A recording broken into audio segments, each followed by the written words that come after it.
جن لوگوں نے بھی اس پیشے کی اہمیت کو سمجھا، اس علم کی، اس فن کی اہمیت کو سمجھا، انہوں نے نام دیا حکیم۔ ہم اسے سنسکرت میں کہیں گے پرگیاوان۔ صرف علم نہیں ہے آپ کے پاس حکمت ہے۔ حکمت کے لیے قرآن حکیم میں آتا ہے یؤتی الحکمت من یشاء ومن یؤتی الحکمت فقد اوتی خیرا کثیرا وما یذکر الا اولی الالباب۔ جس کو قدرت سے، مالک حقیقی سے حکمت عطا ہو گئی، اس کی نعمت مل گئی، اس سے بڑی نعمت دنیا میں کوئی دوسری ہے نہیں۔ لیکن اس کو صرف اولی الالباب سمجھتے ہیں، ہر آدمی کی سمجھ میں یہ بات نہیں آتی۔ مجھے آپ اتنا وقت بتاتے ہیں اس علم کو حاصل کرنے میں، اور حکمت اور کوئی چیز نہیں ہوتی۔ Crystallisation of knowledge is called wisdom.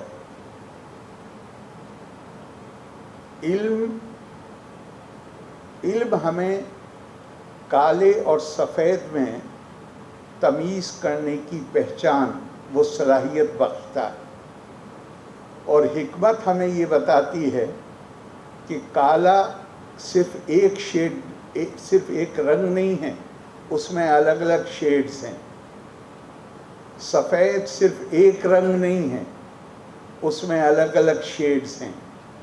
جب ہمارے اندر یہ صلاحیت پیدا ہو جاتی ہے علم حاصل کرنے کے بعد کہ ہم ان شیڈز کو بھی دیکھ سکیں، جب ہمارے اندر یہ صلاحیت پیدا ہو جاتی ہے کہ ہم جو بالکل جائز ہیں، قانونی ہیں، اخلاقی ہیں، ایسے 2-3 آپشن کے بیچ میں اس آپشن کو تلاش کر سکیں جس میں نہ صرف ہمارا بھلا ہو بلکہ اس میں عوام کی بھی فلاح و بہبود ہو، جب ہمارے اندر یہ صلاحیت آ جاتی ہے تو آدمی کو، انسان کو، ہم جب اس طرح آدمی استعمال کرتے ہیں لفظ تو اس میں خواتین شامل ہیں، یہ مت سمجھیے گا کہ میں خواتین کو باہر چھوڑ رہا ہوں۔ جب یہ صلاحیت آ جاتی ہے تب اس کو یہ حق حاصل ہوتا ہے کہ اس کو حکیم کہا جائے۔ تو مجھے پورا یقین ہے، وشواس ہے کہ آپ اس کی اہمیت کو سمجھیں گے، کیونکہ یہ علم یونان سے عرب اور فارس ہوتا ہوا ہمارے یہاں پہنچا۔ یہ الگ بات ہے کہ آج عربوں میں، مجھے نہیں لگتا پوری عرب دنیا میں کوئی طبی کالج ہے، ایران میں بھی مشکل سے ہے، بلکہ جہاں تک میں جانتا ہوں عرب دنیا میں تو دوائیوں پر بھی پابندی ہے، ایلوپیتھی کے علاوہ ساری دوائیوں پر بھی پابندی۔ لیکن عربوں میں ایک کہاوت تھی کہ دنیا میں 2 ہی علم ہیں، ایک علم الادیان اور ایک علم الاجسام۔ There are only 2 types of knowledge: the knowledge of religions and the knowledge of human bodies. These were the recognized branches of knowledge. اسی کو ہی علم مانا جاتا تھا۔ اب وہ اس کا توسیع ہو کر اب اسی سے ہی بہت ساری برانچز آ گئی۔ تو ہمارے ہاں یہ میں بتانا چاہتا تھا کہ یہ آپ کے علم کی اہمیت ہے۔ اور آج صرف ہندوستان میں نہیں بلکہ پوری دنیا میں ایک نیا تصور آیا ہے، ہولسٹک اپروچ، ہولسٹک ٹریٹمنٹ، جہاں پر بڑے اسپتال بھی دنیا کے جو آلٹرنیٹو میتھڈز ہیں ٹریٹمنٹ کے، ان کا بھی استعمال ساتھ میں کر رہے ہیں۔ اور ہندوستان میں ہمارے وزیر اعظم شری نریندر مودی جی کی پہل پر یہ جو نیا ڈپارٹمنٹ قائم ہوا ہے آیوش، اس نے ایک آیوروید کو، اور دھیان رکھیے گا کہ انگریزوں کے زمانے میں حکیم اجمل خاں کی تحریک صرف یونانی کے لیے نہیں تھی، انہوں نے جو اکٹھا کیا تھا وہ آیورویداچاریہ اور حکیم دونوں کو اکٹھا کیا تھا، اور دونوں کو اس برٹش پالیسی سے محفوظ کرنے کی کوشش کی تھی جس میں انڈیجنس سسٹمز آف میڈیسنز کے لیے تقریباً کوئی جگہ نہیں چھوڑی گئی تھی کہ وہ زندہ رہ سکے۔ تو یہ آیوش کا منترالیہ جو آلٹرنیٹیو سسٹمز آف میڈیسن کو دیکھتا ہے، اس کے چلتے اور نئی بیداری آئی۔ بلکہ میں آپ کو اپنا کہتا ہوں کہ طبیعت خراب ہوتی ہے تو عام طور سے ڈائیگنوسس ایلوپیتھی کے ڈاکٹر سے کراتا ہوں، اور یہ آج کی بات نہیں ہے، بہت سالوں سے، اور دوائی یا تو یونانی لیتا ہوں یا آیورویدک لیتا ہوں، دوائی ایلوپیتھی کی نہیں کھاتا ہوں۔ اور کیوں نہیں کھاتا؟ بہت پہلے میں نے ٹاٹا کی، جمشید جی ٹاٹا کی بائیوگرافی پڑھی تھی۔ انہوں نے لکھا کہ اگر آپ بیمار ہوں تو ڈاکٹر کے پاس جائیے، انگریزی میں ہے بائیوگرافی ان کی، میں آپ کو اردو میں ترجمہ کر کے بتا رہا ہوں۔ ڈاکٹر کے پاس جائیے، اپنے آپ کو دکھائیے، ڈاکٹر سے نسخہ لیجئے، فیس ادا کیجئے، کیونکہ ڈاکٹر کو زندہ رہنا۔ پھر کیمسٹ کی دکان پہ جائیے، نسخہ اسے دیجئے، دوائی خریدیے، پیسے دیجئے، کیونکہ کیمسٹ کو بھی زندہ رہنا۔ اور جب آپ گھر لوٹ کے واپس آئیں تو دوائی کو تکیے کے نیچے رکھ دیجئے، بالکل مت کھائیے، کیونکہ آپ کو بھی زندہ رہنا ہے۔ تو اس کے چلتے ایسا دماغ میں بیٹھا کہ بھی دوائی تو تشخیص چاہے جہاں کرائیے، ڈائیگنوسس، لیکن دوائی تو ضرورت تو ہے دوائی، تو یا تو یونانی یا آیورویدک۔ اور میرے خیال سے میرے جو بیگ میرے ہاتھ میں رہتا ہے اس میں سوالین ہر وقت موجود رہتی ہے جو یونانی پروڈکٹ ہے۔ تو یہ تو میں نے آپ کو ایسی بتایا۔ ہندوستان میں آج کا نہیں، میں کوئی آج کی بات نہیں بتا رہا ہوں آپ، ہمیشہ سے ایک طرز فکر رہا ہے ہندوستانی تہذیب میں، جو سب سے بڑا زندگی کا مقصد ہے اس کو کہا گیا ہے ایک آتمتا، وحدت الوجود،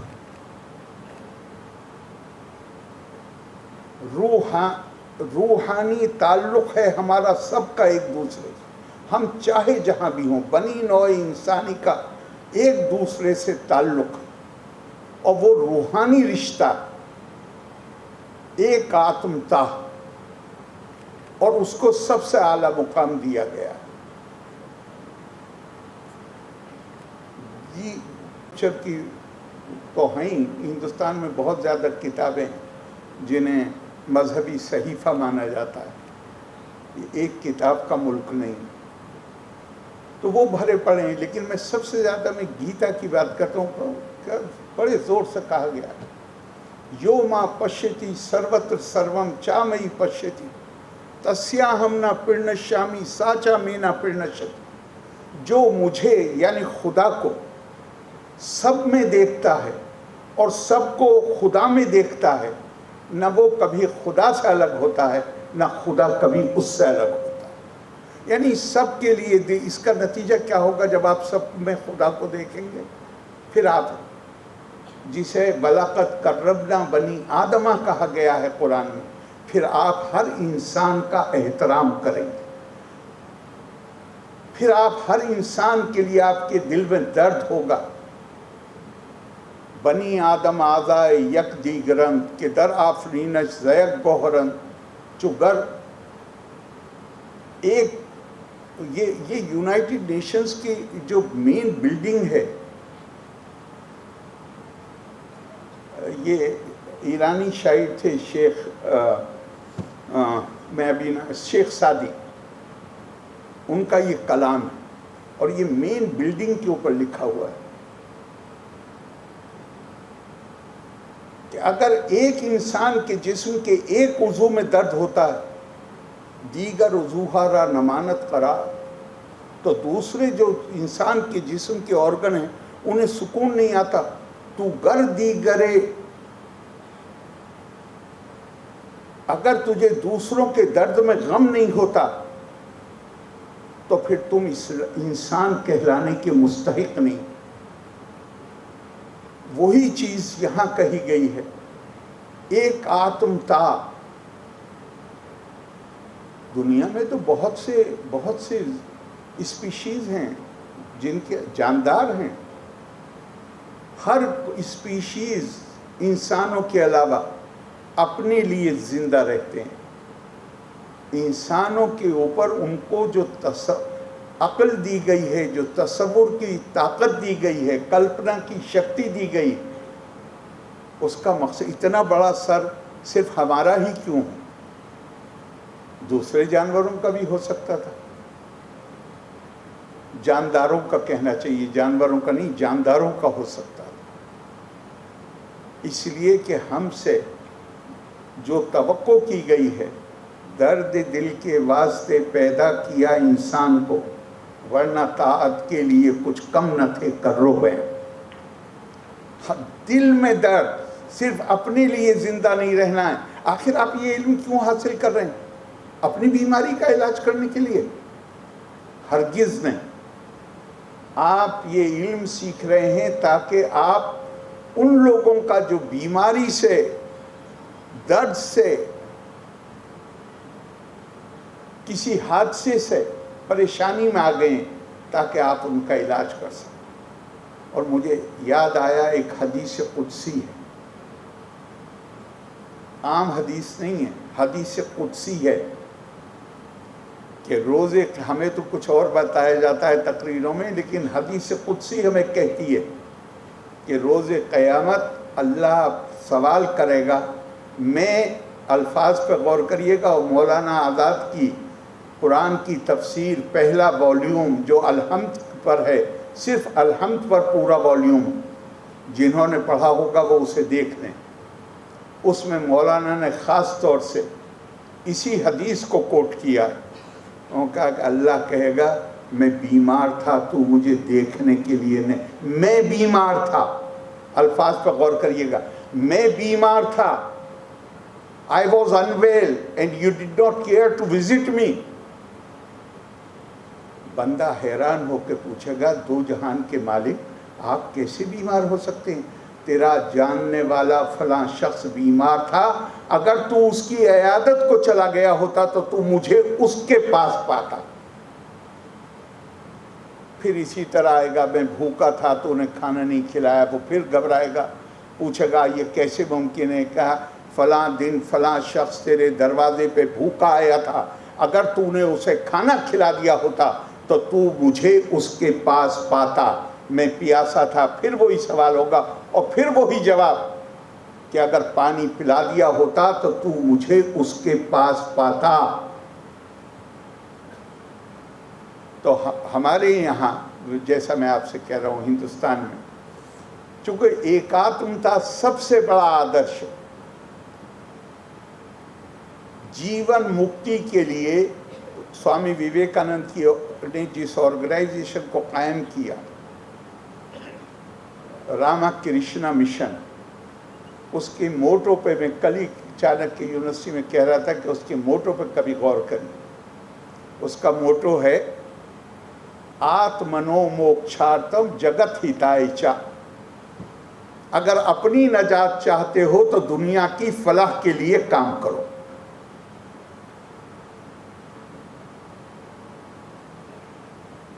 حضرت نظام الدین اولیاء رحمۃ اللہ علیہ کا قول ہے. انہوں نے کہا وہ عبادت کرو جو صرف تمہارے فائدے میں نہ ہو.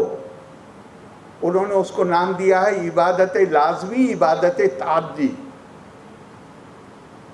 کہا عبادت لازمی تو تمہارے اپنے فائدے میں ہے، تم خود مرنے کے بعد کچھ حاصل کرنا چاہتے ہو. وہ عبادت کرو کہ جس سے اللہ کی مخلوق کو فائدہ پہنچ سکے. ان سے پوچھا گیا کہ وہ عبادت کون سی ہے؟ کہا وہ عبادت ہے، وہ کام ہیں جن سے خدا کی مخلوق کو راحت پہنچ سکے. اور میں تو ظاہر ہے شاید آپ نے یہاں بلایا ہے، مجھے بڑا مشکل ہوتا ہے چونکہ میں آپ کے موضوع کے بارے میں زیادہ نہیں جانتا. صرف اتنا جانتا ہوں کہ میں نے پری میڈیکل کیا ہے، مگر عمر کم تھی اس لیے MBBS کے کمپٹیشن میں بیٹھ نہیں سکتا تھا. تو میں نے اپنی فیملی، اپنے والد سے کہا کہ اب میں 1 سال تو بیٹھ نہیں سکتا، تو مجھے وہ سبجیکٹ پڑھنے دیجئے جس میں میری دلچسپی. اور میں سوشولوجی اور پالیٹکس میں، عمر میری کم تھی، میں بیٹھ نہیں سکتا تھا اتنا.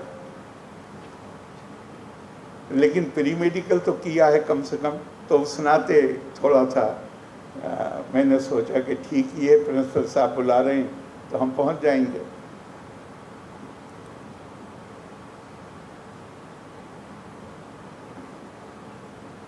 تو ہمارے یہاں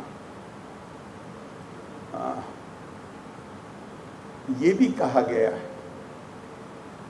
کہ یہ جو ہمارا جسم ہے اس کو صحت مند رکھنا اس لیے ضروری ہے کہ اچھے کام جو ہمیں کرنے چاہیے، لوگوں کی فلاح و بہبود کے کام جو ہمیں کرنے چاہیے، وہ بھی اگر آپ کی صحت اچھی نہیں ہے تو آپ وہ کام نہیں کر سکتے. تو اسی لیے کہا گیا دھرمارتھ کاما موکشنا آروگیم مولم اتمم. جتنی بھی چیزیں ہیں اس میں سب سے جو بہترین چیز ہے نروگی کایا کو ہندوستانی تہذیب میں بڑی اہمیت دی گئی. وہ صرف اس لیے دی گئی ہے کہ تاکہ اگر ہمارا جسم صحت مند ہے تو ہم بہتر جو اچھے کام ہیں ہم ان کو بھی کر سکتے ہیں. یہاں پر ہمارے ماننیے سواستھ منتری جی نے بتایا، جو یہاں کے ایکسپینشن کے پروگرامز ہیں، پرنسپل صاحب نے زیادہ تفصیل سے بتایا، اس لیے میں اس پر آپ کا وقت ضائع نہیں کرنا چاہتا. لیکن کچھ تاریخی چیزوں کا ذکر ضرور کرنا چاہتا ہوں کہ عرب دنیا میں عباسی عہد میں، خاص طور سے منصور کے وقت میں، ہندوستانی کتابیں، وہ جو منصور سے لے کے اگلے 200 سال ہیں اسے گولڈن پیریڈ آف اسلام کہا جاتا ہے. فتوحات کا زمانہ نہیں ہے، وہ جنگوں کا زمانہ نہیں، وہ زمانہ ہے علمی سرگرمیوں کا، اس لیے اس کو گولڈن پیریڈ کہا جاتا ہے. جنگیں جتنی ہونی تھیں، فتوحات ہونی تھیں، وہ ہو چکی تھیں. تو آپ چاہے تبری پڑھیے، چاہے ابن اسیر پڑھیے، چاہے ابن کثیر پڑھیے، آخر بعد والوں کو بھی پڑھیے، ابن خلدون کو، ابن رشد کو پڑھیے، وہ ہر کوئی عرب، اور یہ تبری تو پہلے تاریخ داں، جس کو بھی آپ پڑھیے، پہلا ان کی جو دنیا کی تاریخ انہوں نے لکھی ہے تاریخ الامم کے نام سے، اس میں پہلا چیپٹر، پہلے والیوم کا پہلا چیپٹر، اس میں انہوں نے دنیا کی تاریخ کا احاطہ کیا، اور اس میں وہ کہتے ہیں کہ دنیا میں 5 بڑی تہذیبیں ہیں، اور باقیہ جو ملک ہیں دنیا کے، وہ ان میں سے کسی ایک نہ ایک کو فالو کرتے ہیں. اور وہ 5 تہذیبیں کون ہیں؟ اور کہا کہ ایرانی تہذیب اپنی شان و شوکت کے لیے جانی جاتی ہے، رومن تہذیب اپنی خوبصورتی اور خواتین، شیولری لفظ استعمال کیا ہے انگریزی میں، جو میں تو مطلب خواتین کے تئیں بہت بہتر رویہ، ترک اپنی بہادری کے لیے، چین اپنی کرافٹ مینشپ اور حکمرانوں کے تئیں اطاعت کا جذبہ، یہ کہا ان تہذیبوں کی یہ خصوصیات۔ اور ہندوستانی تہذیب، بڑی تہذیبوں میں جو انہوں نے 5 کو مانا ہے، آخر میں کہتے ہیں ہندوستانی تہذیب اکیلی تہذیب جس کی خاصیت ہے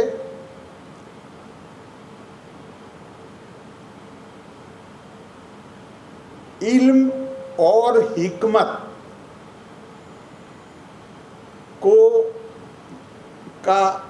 کا پروموشن کرنا۔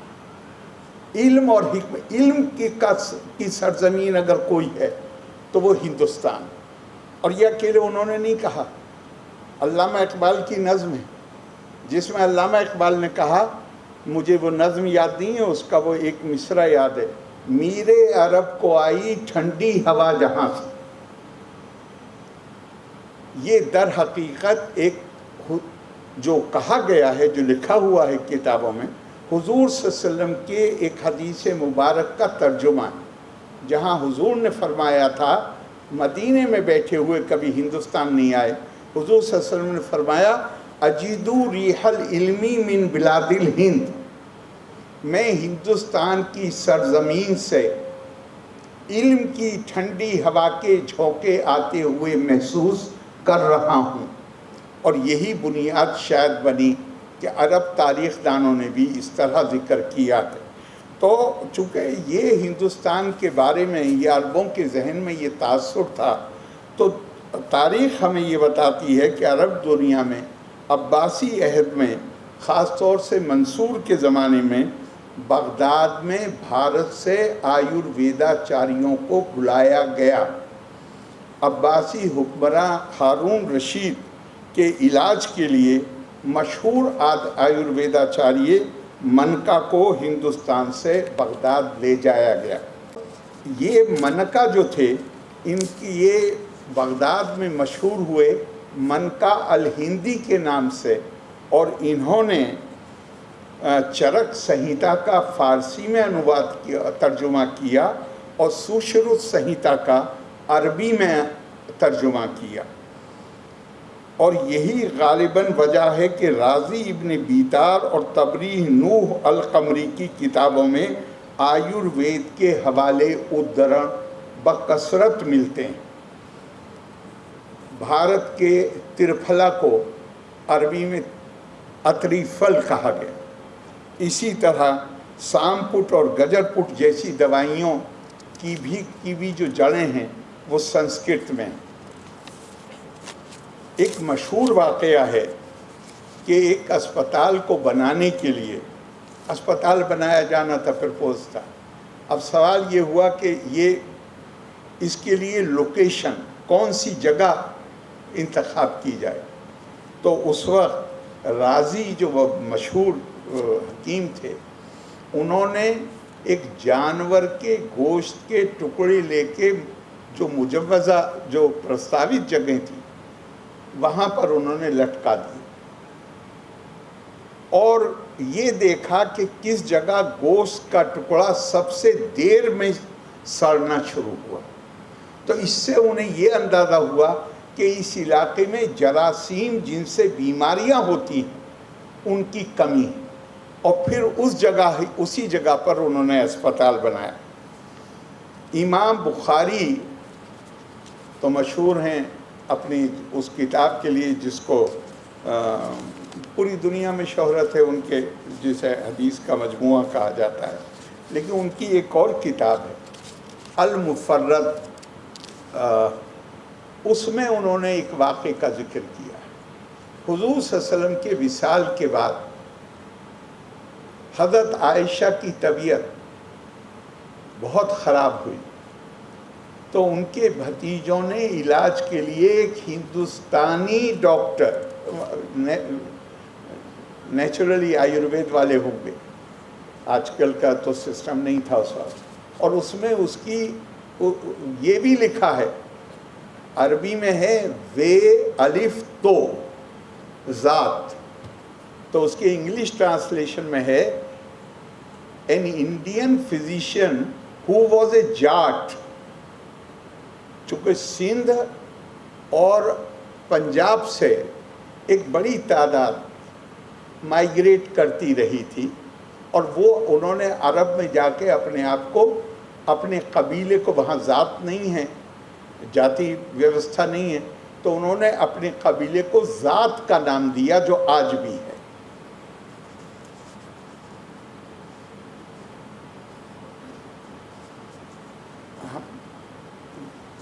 بھارت سواستھ کے چھیتر میں ہمیشہ سے سمگر درشٹیکون اپناتا رہا ہے۔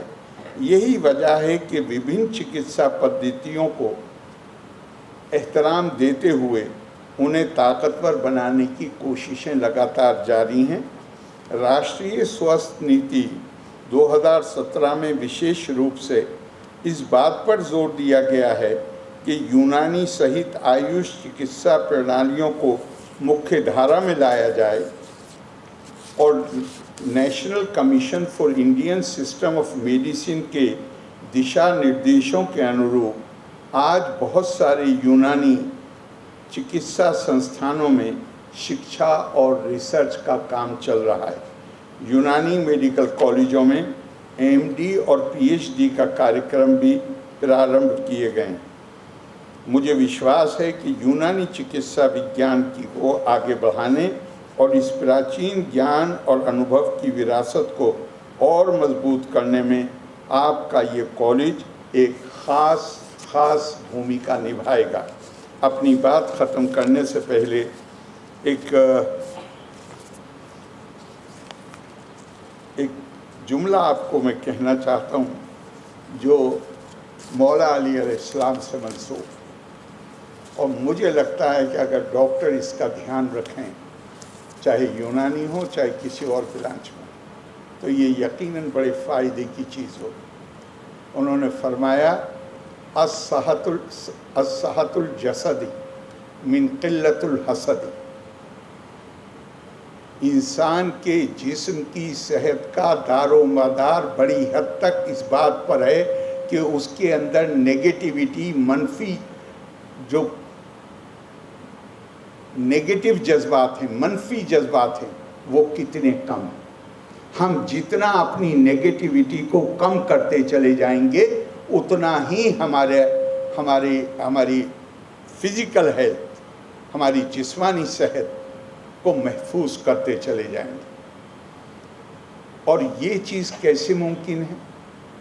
یہ چیز کے لیے آپ کوئی معجون یا گولی نہیں دے سکتے،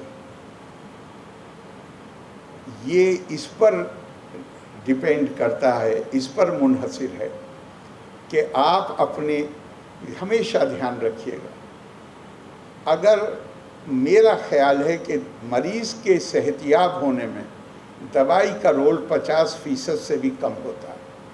50% سے زیادہ رول ہوتا ہے کہ اس کا جو معالج ہے، اس کا جو ڈاکٹر ہے، وہ اس کے ساتھ کس طرح گفتگو کرتا ہے، کیسے اس کو سمجھاتا ہے، کیسے اس کے لیے ہمدردی دکھاتا ہے، سنویدنشیلتا دکھاتا ہے، اس کا رول 50% سے زیادہ ہے۔